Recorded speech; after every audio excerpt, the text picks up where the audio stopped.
گھر میں انسان محفوظ ہوتا ہے، جب گھر سے نکلنے لگتے ہیں تو خود کو غیر محفوظ سمجھتے ہیں۔ نبی صلی اللہ علیہ وسلم نے گھر سے نکلنے والے کو دعا سکھائی ہے۔ جب آپ گھر سے نکلیں تو یہ دعا کر لیں: بسم اللہ توکلت علی اللہ لا حول ولا قوت الا باللہ۔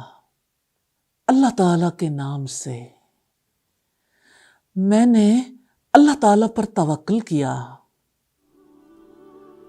نقصان سے، گناہوں سے بچنے کی اور فائدہ حاصل کرنے کی کوئی قوت اللہ تعالیٰ کے بغیر کسی میں نہیں ہے۔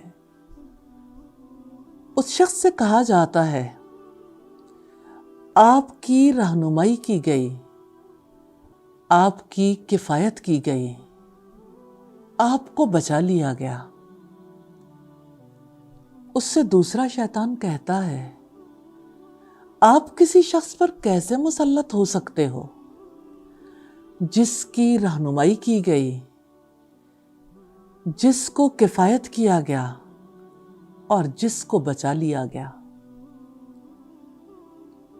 کتنی بڑی دولت ہے اللہ تعالیٰ کی رہنمائی، اس کی کفایت، اس کی حفاظت۔ بھروسہ کر کے دیکھیے، اس اللہ کا نام کتنی برکت والا ہے۔ ساری ذمہ داری اللہ تعالیٰ نے لے لی۔ دعا کر لیجئے، اپنی دعاؤں میں شامل کر لیجئے۔ جب گھر سے باہر جانا ہے تو انشاءاللہ یہ دعا کرنی ہے۔ دعا عبادت ہے، دعا حفاظت ہے، دعاؤں کا حصار ہے، دعاؤں پر انحصار ہے۔